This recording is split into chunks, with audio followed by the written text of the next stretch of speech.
¡Ay, ay, ay, ay!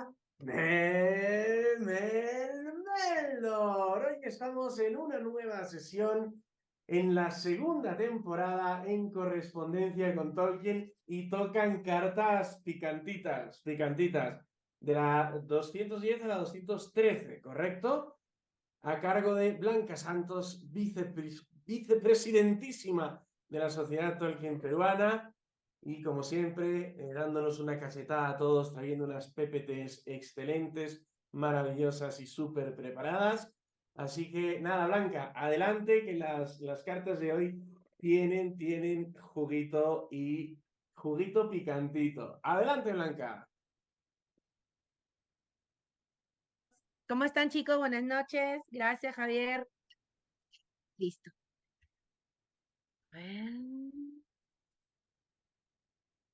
Ok, acá tenemos estas tres cartas.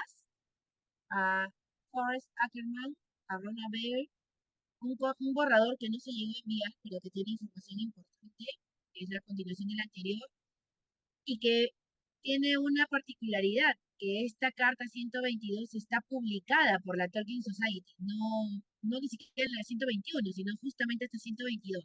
Ahora se los voy a mostrar.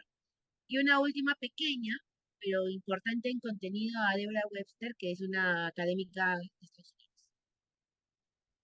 Ya, para entender, digamos, el triunvirato de estas personas que intervienen, está Feuerbach, que es el redactor del libreto, a pedido de Ackerman, que es el novelista especialista en ciencia ficción, que está encargado de este proyecto, y también Al Brodax, que es un productor televisivo, ¿no? Ellos también, digamos, participan en este libreto de este primer intento de llevar a la pantalla grande El Señor de los Anillos, la obra del profesor J.R.R. Tolkien. Bueno, nuestro profesor empieza su carta, de verdad, siendo claro, ¿no? He hecho un trabajo muy, muy concienzudo, muy amplio, y seguramente a las personas a quien van a recibir esta carta no les va a gustar. De hecho, a mí no me gusta, y espero que se tomen la molestia de poder revisarla.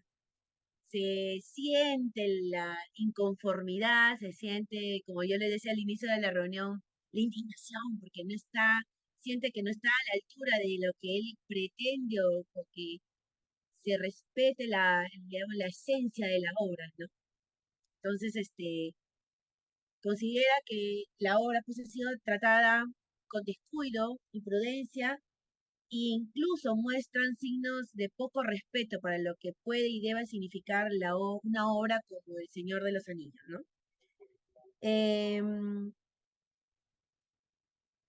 Siente que hay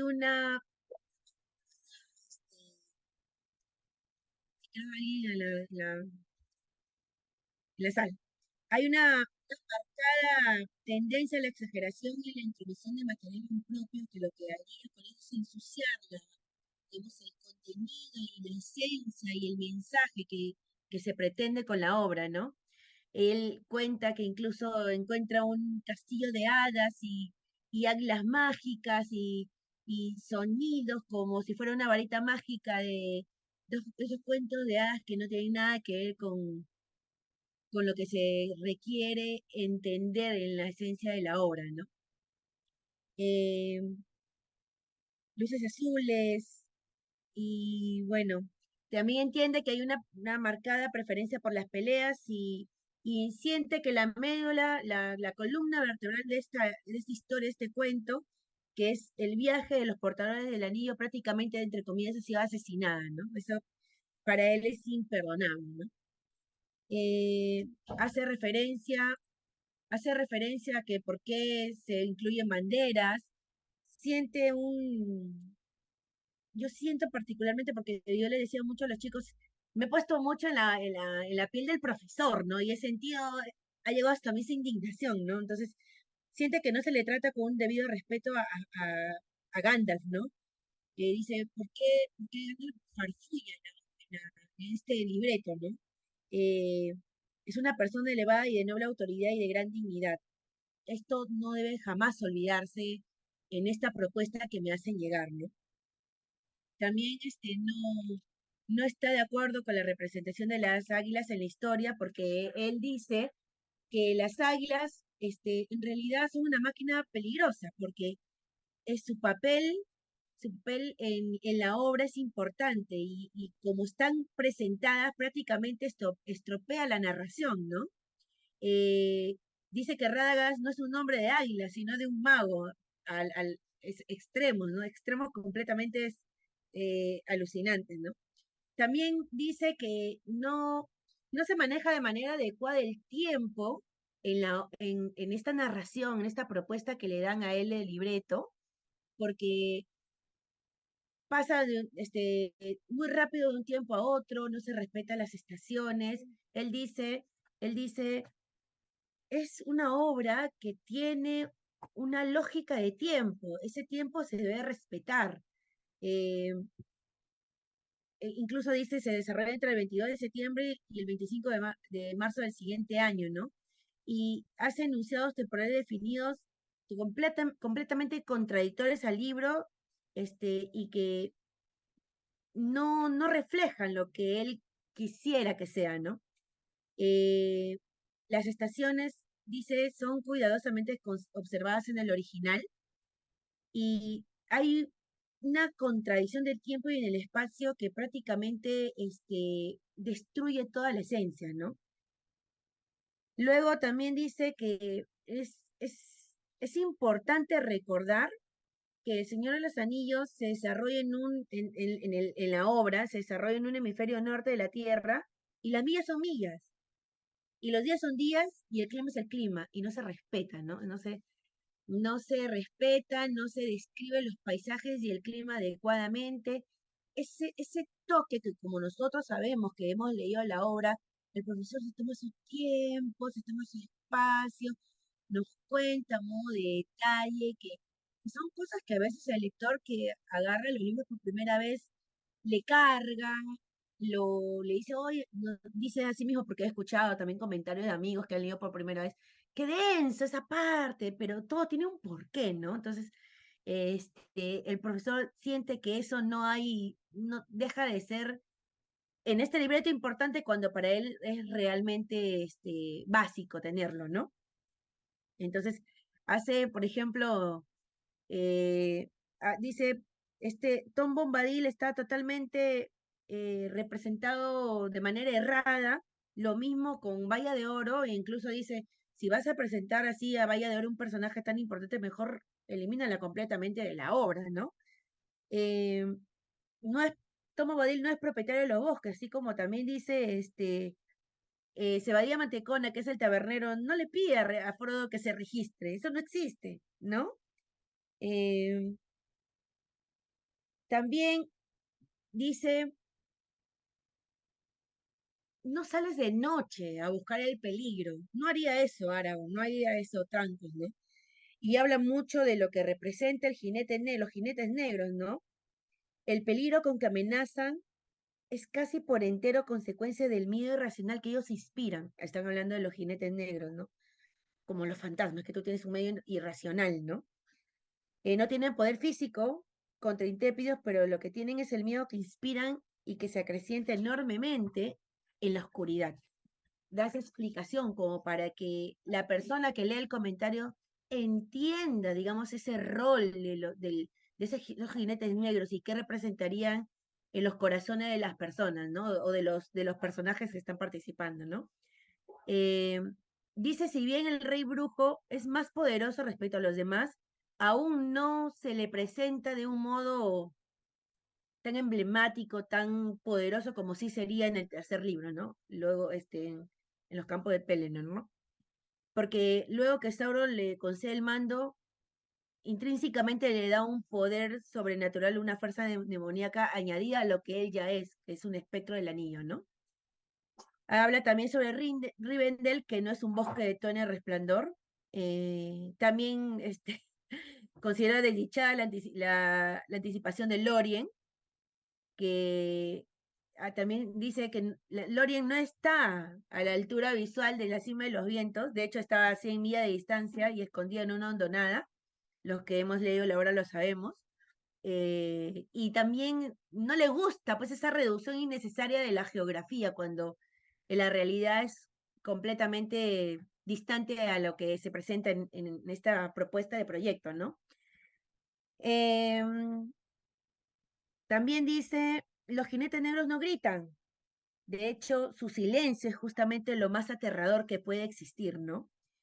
Eh, no hay lucha y Sam no hunde la hoja de su espada en el muslo del espectro del anillo, ni su estocada tampoco salva a Frodo, ¿no? Eh, También dice, ¿por qué mi narración ha sido completamente reescrita aquí sin consideración por el resto del cuento? Entonces siente que no hay una completa disonancia, no como que se bifurcan los caminos, ¿no? Lo que el profesor quiere y lo que se logra con este guión. Entonces le preocupa que aquel espectador pueda malentender el mensaje, ¿no? Y él lo que quiere es, digamos, guardar esa esencia, asegurarse que el mensaje llegue lo más limpio posible, ¿no? Entonces, ¿qué más? El tema del tiempo nuevamente, dice, Gandalf no parte directa, no parten inmediatamente, de hecho transcurren 2 meses,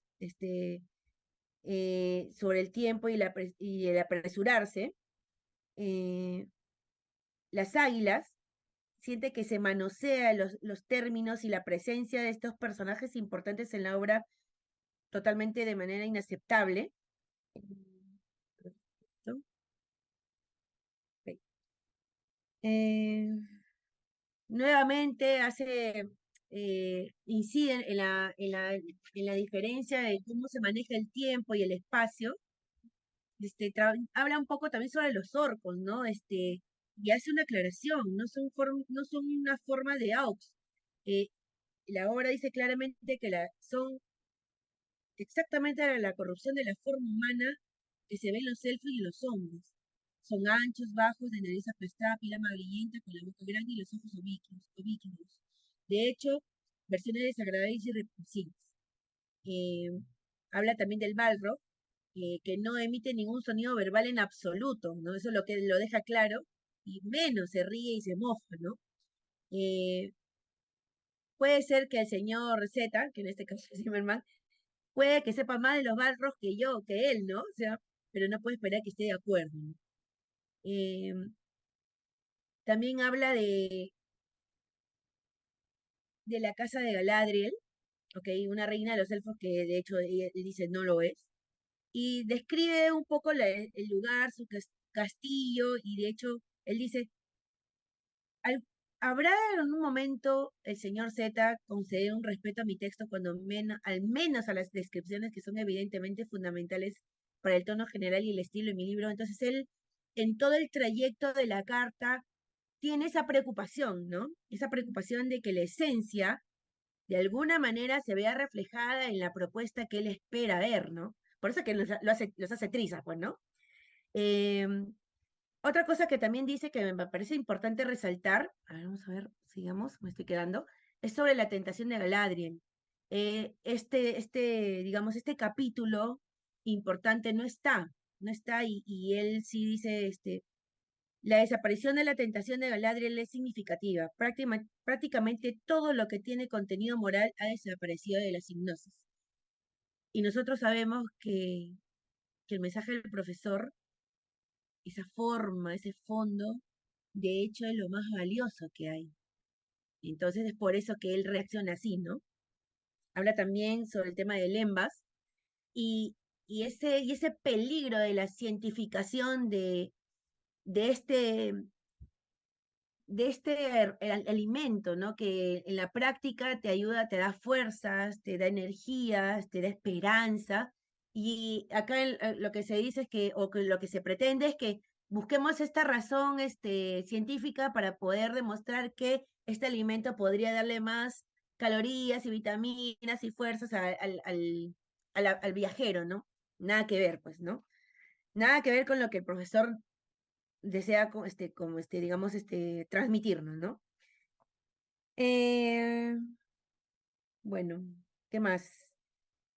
Otro tema importante es la representación de los personajes. Acá yo sí hago una pausa importante para decirles prácticamente lo que dice la carta porque me parece importante. Dice, espero seriamente que al asignarle el habla a los personajes queden representados como yo lo he hecho, en estilo, pero también en sentimiento.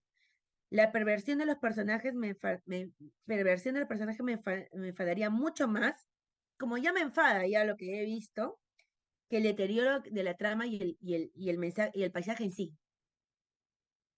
O sea, dejar a los personajes con su forma de ser, con su objetivo, con su mensaje, para él es fundamental. ¿Ok? También habla de la parte 2 y dice que de alguna manera la parte 1 ha sido fácil revisarla porque está, digamos, respeta la línea general del argumento del libro, o sea, versus la realidad, ¿ok? Y conserva algo de la coherencia original. Pero la segunda parte de verdad ejemplifica todos los defectos de la primera, pero es mucho más insatisfactoria, ¿no? Este, dice, parece como si el señor Z, habiendo empleado mucho tiempo y labor en la primera, se viera corto ahora, no solo de espacio, sino de paciencia para tratar los dos volúmenes más difíciles. Estamos hablando de las dos torres y del retorno del rey, ¿no? Entonces, en cualquier caso, he decidido tratarlos de un modo que produce una confusión tal que lleva cuando menos al delirio. Él está totalmente anonadado al tema, ¿no? Ahora, la narración se bifurca ahora en dos ramas principales. Él dice, la acción primordial, los portadores del anillo, y la acción subsidiaria en el resto de la comunidad que conduce a la cuestión heroica. Él dice que estas dos ramas se traten por separado de una secuencia coherente. ¿Por qué? Para volverlos inteligibles a la historia. Porque como son por entero diferentes en tono y escenario, podrían, si no están bien tratadas, destruirse enteramente, si es que no se tratan de una manera correcta, ¿no? También se lamenta mucho sobre el tratamiento que recibe este guión sobre Bárbol, ¿no? Este, y sospecha que pues que no, que este personaje Z, que ya es famoso en la carta, no se interesa por los árboles, así de simple. Pues si bien la historia se centra mucho en ellos, ¿no? Ok, sería bueno preguntarse en todo caso qué son los Ents, ¿no? Termina así este párrafo. Ahora, también habla de Theoden y entra acá ya el tema de los Rohirrim y habla mucho de la incongruencia entre lo que él cuenta en la obra y lo que da este guión. Entonces dice, Theoden tendrá una cámara privada, pero no necesariamente es un palacio, es algo pequeño. Entonces, y tampoco dice, están mirando están afuera donde conversan y no necesariamente sobre ventanas de vidrio, como se pretende en el guión, ¿no? Y dice que la acción se da fuera de la ciudad, ¿ok? También habla mucho sobre la defensa de Cuernavilla, ¿no? Eh, porque dice que el abismo de Hel, que es una hondonada de atrás, no se muestra en realidad, ¿no? Sería, por su parte, inclinado a cortarla por completo si no se le puede ser más coherente, ¿ok? Versus lo que se representa, ¿no? Y de hecho respetar la parte significativa de la historia que él cuenta en el libro, ¿no? Si los ENS y Cuernavilla de verdad no pueden tratarse a la vez con bastante extensión para que tengan los dos un sentido, la verdad uno de ellos tendría que desaparecer. Eso es lo que él dice, ¿no? Como conclusión. Em, ¿Qué más? Segundo. Mm, mm. Ok, ahora habla sobre Hortan, ¿no? Hortan, habla sobre que la torre tenía 500 pies de altura, había un tramo de 27 escalones, y habla mucho sobre la voz de Saruman, ¿no? Él siente que el guión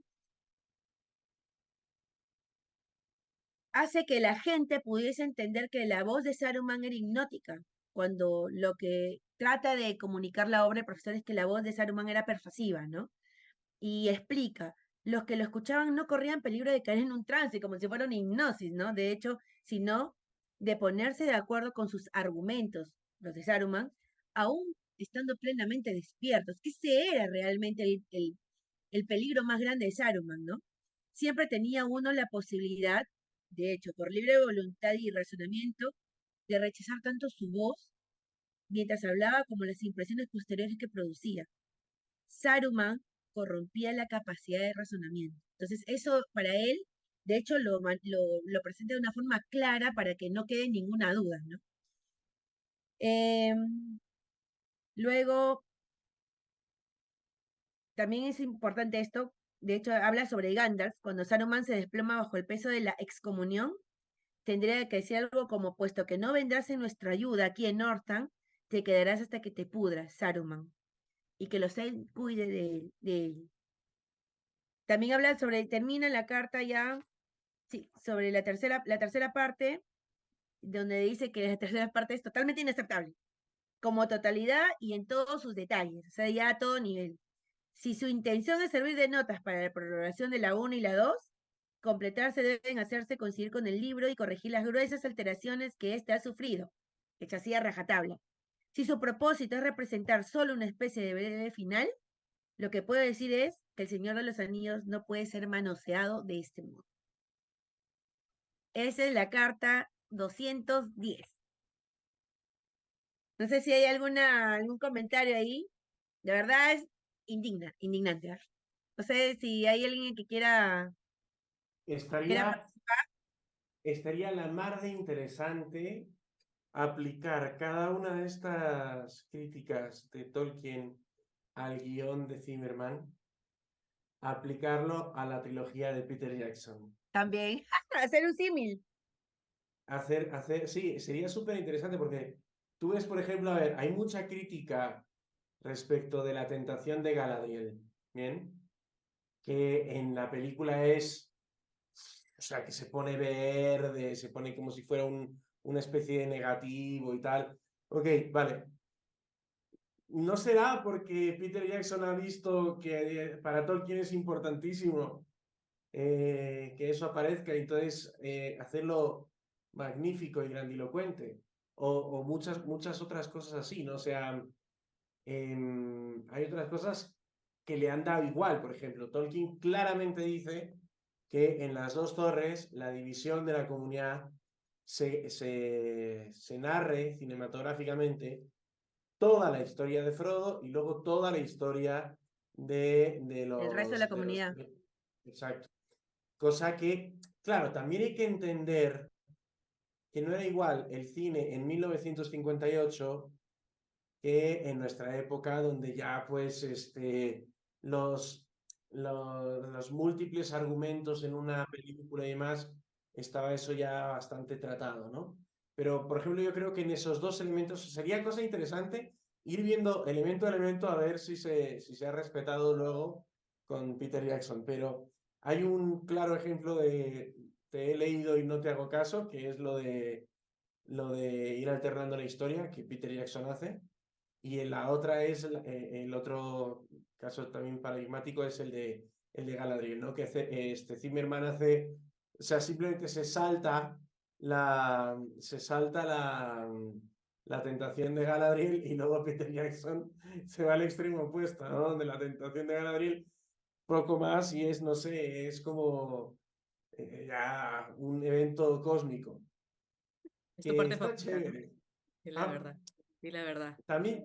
también ya va dejando una pista Peter Jackson con Gandalf, que no es una sola cosa, no es una cosa solo de Galadriel, ¿no? Porque cuando Bilbo le ofrece el anillo a Gandalf en la película, en casa, antes de marcharse, Gandalf también tiene un momento de apoteósico, ¿no? Que se vuelve grande, todo oscuro, y le dice que no. O sea, parece que es una forma de representar de Peter Jackson la superación de la tentación, ¿no?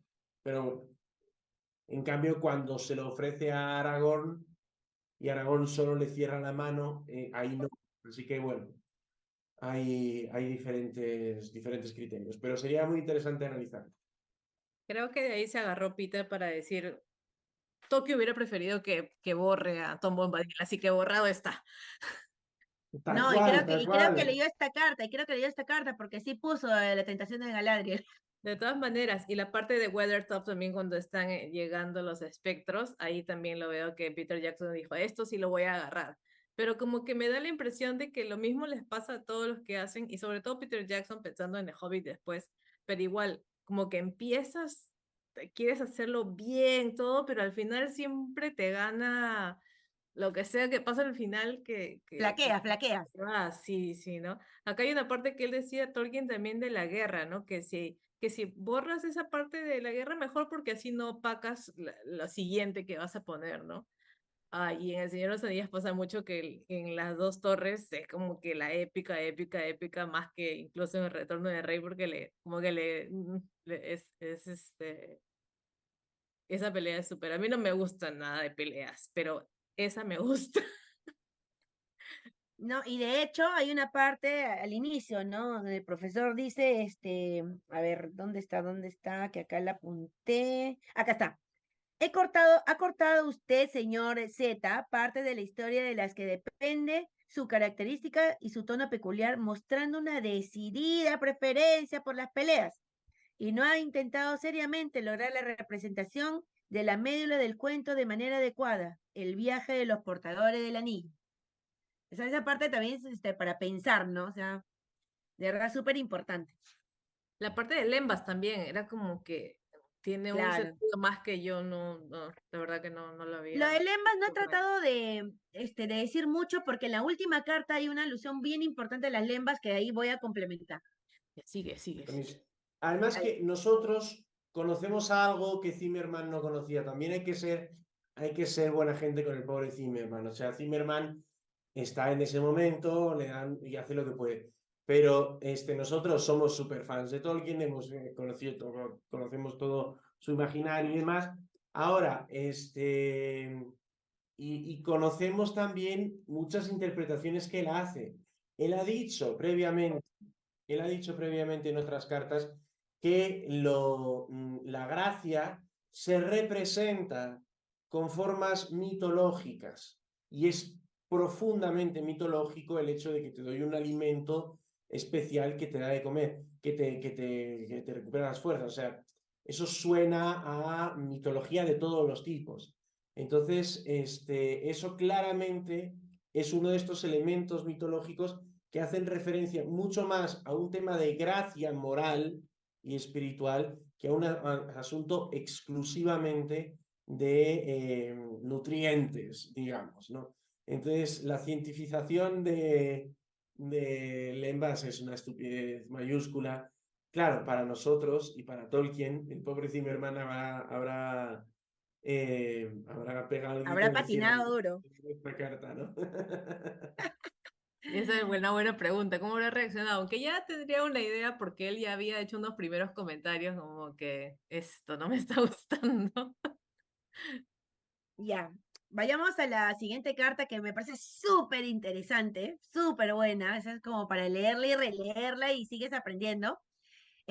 Rowena Baer es una autora y académica inglesa que mantuvo correspondencia con el profesor durante sus estudios en la Universidad de Exeter. Después, me parece que después de 20 años va a vivir a Londres ya, pero él ha tenido 3 cartas con esta académica.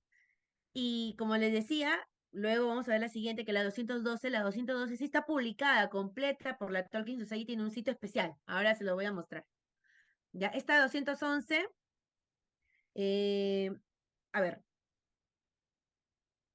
esta académica está reunida con muchas personas y trata de entender la obra, y no solamente a nivel de historia, de cuentos, sino a nivel de significado, y le manda al profesor una serie de preguntas que espera que el profesor las pueda, digamos, profundizar o explicar a su manera, ¿no? Acá les he puesto un resumen porque hay una tergiversación en la pronunciación de Elgebrecht y Lothlórien versus la primera edición. ¿Qué significa Eärendil, Elenio, Ancálima? eh, Particularidades del caballo de Glorfindel, por qué Ar-Pharazôn puede derrotar a Sauron si él todavía tenía el anillo único. Él habla sobre los colores de los magos, el diseño de la corona de Gondor, habla también sobre las ropas y los vestimentas de la Tierra Media, el significado de él, en las palabras Elrond, Eladan y Elrohir, y también explica también algunas cosas adicionales. ¿Qué significa Legolas? habla un poco sobre la montura del rey brujo y también habla sobre el único, ¿ya? Hay que apurarnos porque son las 8:30, está muy interesante el tema. Ya, ok. El profesor responde tarde, pero explica los motivos. Él está con un año de permiso, luego de haber terminado la redacción de las 3 obras, pues está dedicado a terminar otras obras que tenían pendientes y sobre todo hay un tema importante y triste que es la enfermedad de su esposa, ¿no? Empieza contando de la invocación del Elberet, que él asume que es un error de él en el tema de las versiones y en la última versión ya la correcta, ¿no? Y explica qué significa, oh Elberet, que encendía las estrellas que ves desde el cielo a lo lejos, ante ti clamo ahora de la sombra de la muerte, oh mírame siempre blanca. Y de hecho él explica que es siempre blanca está mal traducido, pero que significa una blancura extrema, no del tipo de Blancanieves, sino es una blancura de luz, es una blancura de pureza, es una blancura que prácticamente te deja así en la éxtasis, ¿no? Y eso es. Y también habla sobre esta frase, Aya Erendil Elenion Ancalima, que significa Salve Erendil, la más brillante de las estrellas, y explica que Ancalima, son explicaciones de, digamos, de ramas del inglés antiguo, que llevarnos al detalle nos llevaría mucho tiempo, pero explica que Ancalima el significado es excesivamente brillante, ¿no? También explica un poco sobre el caballo de Glorfindel, y dice, oye, sí, porque ella le pregunta, pero los elfos no cabalgan con riendas y embocadura. Entonces, ok, y el profesor dice, sí, ok, tienes razón, vamos a cambiar riendas y embocadura por cabestro. ¿Por qué? Porque él dice, vamos a ver que te lo digo acá, el caballo de Goldfinger habría llevado un cabestro ornamental con una pluma y correas con joyas incrustadas y campanillas. Entonces ok, cambiamos, ¿no? Luego habla hace una referencia importante a la caída de Númenor, al Elcalabe, y explica el rendimiento voluntario de Sauron. Ok, explica que Ar-Pharazôn no derrota a Sauron. Lo que hace él, conquista los súbditos aterrorizados de Sauron, que es diferente, pero no a este. La rendición personal de Sauron, de hecho, fue voluntaria y que respondía a su astucia, ¿no? ¿Por qué? Porque logra transportarse sin cargo hasta Númenor. Obviamente, él tenía el anillo único. De hecho, eran muy pocos los participantes de este secreto. Los elfos guardaban este secreto bajo 50 llaves. Y él dice, yo no creo que Ar-Pharazôn supiera nada del anillo. Em, y bueno, ¿qué más? Y de hecho, Ar-Pharazôn no estaba en comunicación con los elfos. Habla que hay más información en el cuento de los años en los apéndices, ¿no? También cuenta que encontrará vestigios del infortunio sobre esta historia en la sombra cae sobre Númenor y cuenta que después de esta caída, el nombre de los gobernantes, que era, por ejemplo, cuenta, ¿no? Tar Atanamir, que es un nombre élfico, pasa a Ar Aducanor, que es un nombre numeroniano, ¿no? El cambio de estos nombres, de hecho, esta raíz que viene una de etimología élfica a una de, entre comillas, etimología numenoriana, responde a esa ruptura de la amistad, ¿no? Rechazo a la amistad de los elfos y de la enseñanza teológica que los numenorianos habían recibido de ellos, ¿no?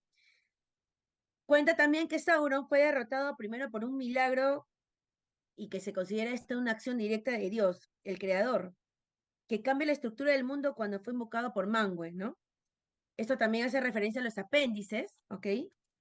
Y aunque redució un espíritu de odio transportado por un viento oscuro, el espíritu que carga el anillo único depende ahora de este objeto, porque ahora en amplia medida, dado que su poder de dominar la mente está atado a este objeto, ¿no? Sauron queda confundido por este desastre y disminuido, pues había perdido una enorme cantidad de energía en la corrupción de Númenor, y necesitaba tiempo para su propia rehabilitación corporal y para ganar el control justamente de sus ex súbditos. Pero en el camino fue atacado por Gil-galad y Elendil antes que su nuevo dominio fuera plenamente establecido. Luego pasa a contar un poco sobre los colores y de los dos otros magos que no se nombran, ¿no? Y él dice, no lo sé, no sé los colores de los otros dos magos, y de hecho, no sé dónde están. Supongo que fueron emisarios a otras regiones que también estaban invadidas por el enemigo, pero que llegaron incluso de repente a fracasar, como fracasó Saruman, ¿no? Em, pero sospecho que fueron fundadores de cultos secretos y tradiciones mágicas que perduraron después de la caída de Sauron. Luego,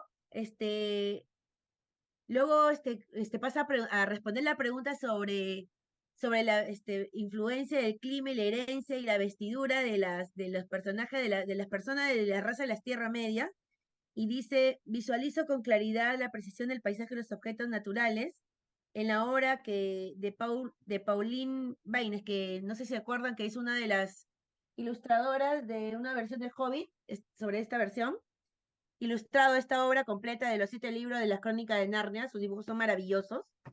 Él dice que ella se guía o tiene la influencia, pues, por ejemplo, se inspira para Gidio en las ilustraciones de los manuscritos medievales y, y para las ilustraciones, para las ilustraciones, tiene un aire arturiano los conceptos que ella propone, ¿no? Para para los vestidos de los pueblos de la Tierra Media, estaba muy diversificado en la tercera edad, y obviamente estos van a responder al concepto o a la influencia del clima y de la herencia propia de la historia de estas razas, ¿no?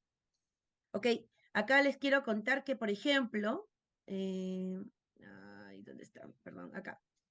Ella cuenta que la corona de Gondor se basa en una lógica egipcia, y las vestiduras, las monturas, toda la lógica de Rohan se basa en este tapiz de Bayeux que ella toma como influencia, ¿no?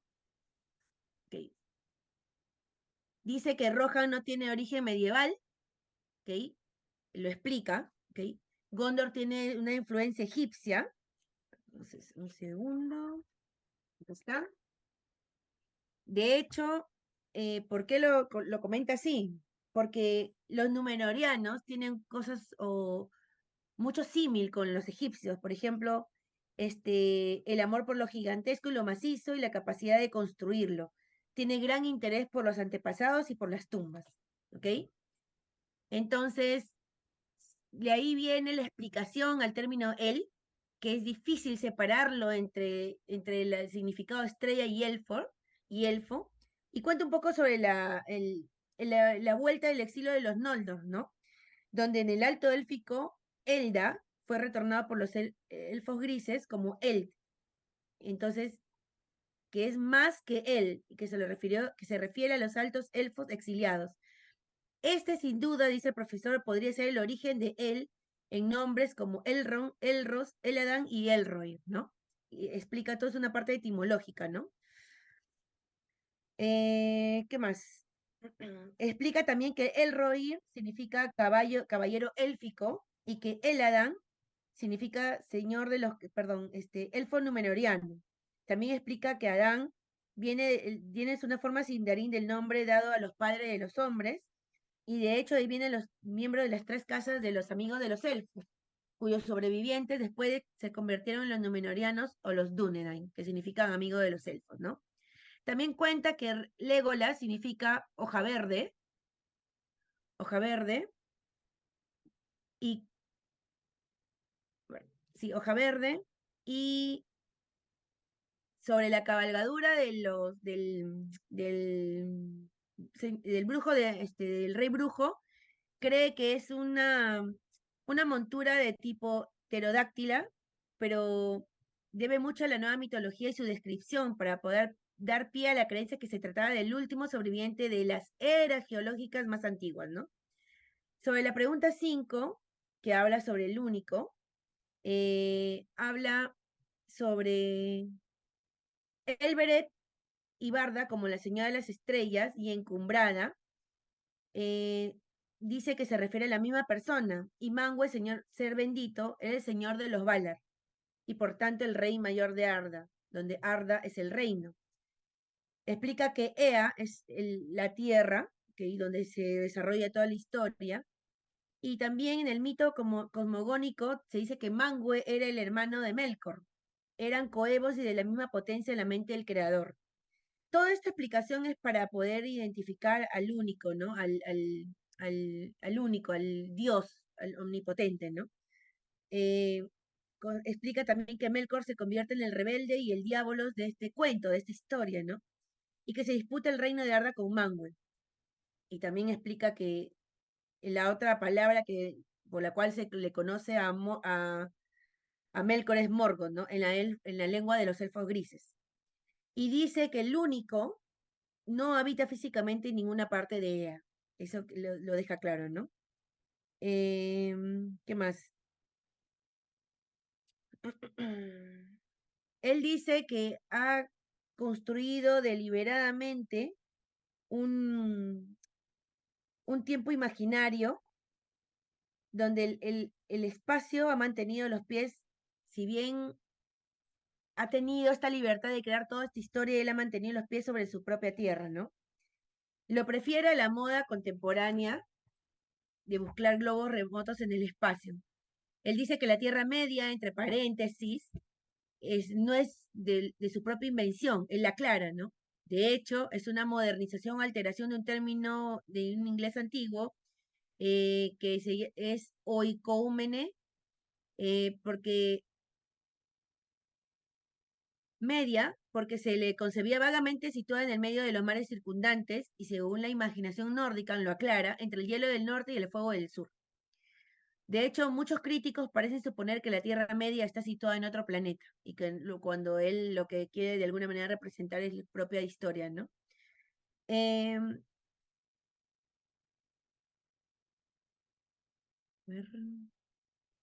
la reflexión final de esta carta es la siguiente. Podría decir que si el cuento es sobre algo, esta historia que él ha creado, aparte de sí mismo, no es como según parece se supone en general sobre el poder. No, esta historia no es sobre el poder. De hecho, él aclara al final, y yo me quedo con este mensaje, en la búsqueda del poder es solo el motivo que pone los acontecimientos en marcha y cree que relativamente carece de importancia. ¿Por qué? Porque en realidad todo esto trata sobre la muerte y la inmortalidad, y que las huidas, la longevidad y el atesoramiento de la memoria realmente es lo más importante en esta historia. Esto me lleva a contarles eh, a ver, la siguiente carta. Esta carta es una continuación de la anterior, pero que se quedó en borrador, que nunca le envió, pero que tiene temas importantes y que están intrínsecamente relacionados. Él habla sobre el mito fundacional y explica la esencia de los Valar y su relación con las razas, ¿no? Él dice sobre el mito en que todo se funda, se podía clarificar algo más las relaciones entre los Valar, los elfos, los hombres, Sauron, los magos, entre otros. Los Valar o potencias gobernantes fueron la primera creación, espíritus o mentes racionales sin encarnación creados antes que el mundo físico, ¿ok? De hecho, estos espíritus se llamaban Ainur. Los Ainur toman parte en la creación del mundo como sus creadores, según la manera siguiente, interpretan según su capacidad el mensaje o el detalle de lo que propone el único. En la primera interpretación, ellos hacen la vasta música de los Ainur, Melkor introduce las alteraciones, ¿ok? Y surge la gran discordancia. El único presenta esta música como inclusión en la aparente discordancia como una historia visible. Cuando el único, que es el narrador de esta historia, dijo sea, el cuento se convierte en historia, sobre el mismo plano en que los auditores y estos podrían, si lo desean, entrar en ella. Ahora voy a explicar por qué, porque hay algunos Valar que quieren formar parte de la historia, se quedan involucrados en el tiempo, ¿no? Y de hecho, por el amor que le tienen a Ea, deciden encarnarse en formas físicas visibles. Y no necesariamente antropomórficas, sino como por ejemplo Yavanna, que es esposa de Aule, pero que se manifiesta a través de un gran árbol, ¿no? Las formas habituales normales de los Valars eran obviamente antropomórficas, pero por el intenso interés que les despertaban los elfos y los hombres. Los elfos y los hombres eran llamados hijos de Dios, porque constituían, por así decirlo, un añadido privado al diseño hecho por el creador. De hecho, sus temas fueron introducidos en la música por el único cuando surgieron las discordancias con Melkor, ¿ok? Ahora, el meollo del asunto de toda esta explicación se trata sobre la mortalidad de los hombres y la inmortalidad de los elfos. Entonces, la inmortalidad, que estrictamente es una longevidad, es parte de la naturaleza brindada a los elfos, ¿no? Más allá del fin, antes de que sea todo revelado. Y de hecho se habla de la mortalidad, es un periodo de vida corta, de corta duración, sin la menor relación con la vida de Arda, que eso se le está dado a los hombres, ¿no? Que se le llama el don de Ilúvatar. Si bien los cuentos se centran en los elfos, los hombres ahora aparecen en ellos mucho después de la llegada de aquellos.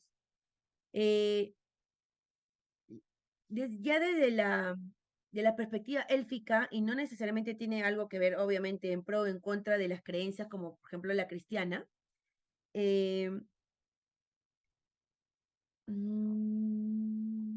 vemos que, vemos que la muerte no forma parte de la naturaleza humana, sino que es un castigo por el pecado. Este es un tema ya para verlo con mucha paciencia y en otra reunión. El pecado por la rebelión y una consecuencia de la caída, ¿ok? Este divino castigo es también un divino don, así se lo acepta. Por el objetivo es la bendición final y la suprema inventiva del Creador hará que los castigos produzcan un bien no alcanzable de otro modo. El hombre mortal tiene probablemente, como diría un elfo, un destino más alto, si bien no revelado, que ser un longevo. Entonces, la longevidad o la falsa inmortalidad, que es también otro mensaje importante y lo cual me gustaría que nos lo llevemos, la longevidad o la falsa inmortalidad es el principal anzuelo de Sauron. Convierte a los pequeños en Gollum y a los grandes en un espectro de los anillos. ¿Por qué? Porque el que tú no tengas la inmortalidad y la busques ya, o quieras regresar a la inmortalidad ya de por sí, significa dar un paso a la oscuridad, ¿no? En las leyendas élficas cuenta que hay un extraño caso de una mujer elfa que de hecho es Miriel, la madre de Fëanor, donde ella decide abandonar el ser y se niega al renacimiento. ¿Ok? Explica también que hay una diferencia entre el mito y lo que podría llamarse esta mitología cristiana, donde en esta última la caída del hombre es posterior a la caída de los ángeles. En muchas versiones no se sostiene esto en absoluto, pero que esto igual afecta a la naturaleza del mundo, porque el mal fue traído de fuera por Satán, ¿ok? El mal, la rebelión, elementos discordantes pertenecientes a la propia naturaleza, ya cuando se dijo sea el mundo, ¿no? La caída o la corrupción de todo y de todos los habitantes, por tanto, era una posibilidad, aunque no inevitable. De hecho, también habla sobre la historia de Aule y su desobediencia, ¿no? Que él es uno de los grandes, en cierto sentido, y cae porque desea de tal modo ver a los hijos que se impacienta y se anticipa la voluntad del Creador. De hecho, hay una desobediencia. Y él es el más grande de los artesanos, así que hace criaturas de acuerdo al conocimiento imperfecto que él tiene de su propia especie. Todavía no había llegado el momento. Y había hecho 13 enanos. Cuando Dios le habla con enfado y le dice, ¿por qué había hecho eso? Por el maligno deseo de tener esclavos y súbditos propios. No, no ese es el objetivo de Aule. El objetivo de Aule es enseñar y compartir todo lo que él sabe. De hecho, compartir las alabanzas de Ilúvatar y el amor por los materiales de lo cual está hecho el mundo. Esa era la esencia, pero él entiende que ha hecho mal y pide perdón y está decidido a resarcirse de lo que ha hecho y tiene toda la intención de destruir la obra y donde el único lo para y le dice, no, estos personajes, estos seres ya tienen vida propia, ya tienen vida propia. Entonces, de alguna manera lo perdona porque está arrepentido y humillado y bueno, y le dice, ¿te desconcierta esto? Considera que ahora tus criaturas viven libres de tu voluntad, porque he visto en ti tu humildad y he tenido piedad de tu impaciencia. He recogido en mi designio lo que has hecho. Entonces, como conclusión, el destino de los hijos de los hijos de Aule, más allá de los círculos del mundo, los elfos y los hombres nada saben, y si lo saben los enanos, en realidad no hablan de ellos.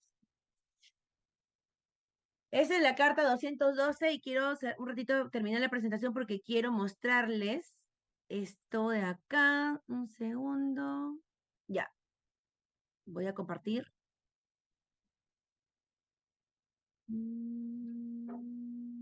Acá está. Esta carta está publicada por la Tolkien Society. Perdón, la Tolkien Estate, me equivoqué. ¿Ok? Carta 12 está aquí. Está en español, está con los dibujos originales que Tolkien le manda sobre la corona alada de Gondor basada en la, en la mitología egipcia. Y bueno, creo que nos gana la hora, vamos a avanzar. Me falta hacerme la última carta. Que es también una carta muy bonita. Que es a Deborah Webster. Deborah es una académica norteamericana a quien le solicitan dar una charla sobre el profesor y su obra, ¿no? Y ella no tenía mucha información. Decide escribirle al profesor y le dice, profesor, cuénteme sobre usted, sus cosas personales. Y el profesor le responde diciendo, las cosas personales como que distrae a las personas de lo que realmente importa, que es la esencia de la obra y el objetivo de la obra. Le dice, no te puedo contar con muchas cosas personales porque, no. Lo que se sabe de algunos autores es que algunos son borrachos, algunos les pegan a sus esposas, algunos sobornan a sus clientes, y gracias a Dios yo no he caído en ese pecado, ¿no? Eh, si bien le dice esto, atina a contarle algunas cosas personales, como por ejemplo, él dice, yo soy católico, confeso, católico romano, y le dice, em,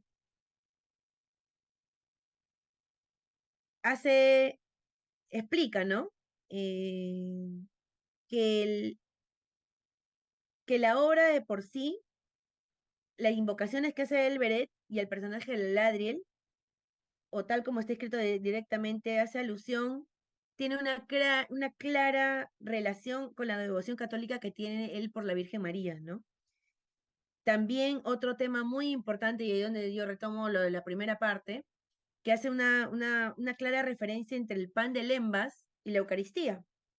Porque él dice en la primera carta que las lembas, que se los voy a contar acá en un segundo, que son súper importantes. No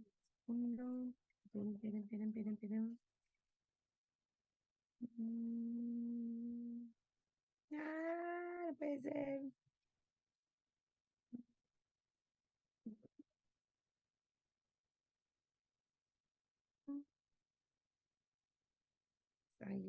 Acá está. Las lembas tienen dos funciones muy marcadas. Es una máquina o recurso para hacer creíbles las largas marchas con escasas provisiones en un mundo en el que, como lo dije, las millas son millas. Pero eso relativamente no tiene importancia. Tiene una significación mucho mayor, de una especie que con vacilaciones podría llamarse religiosa.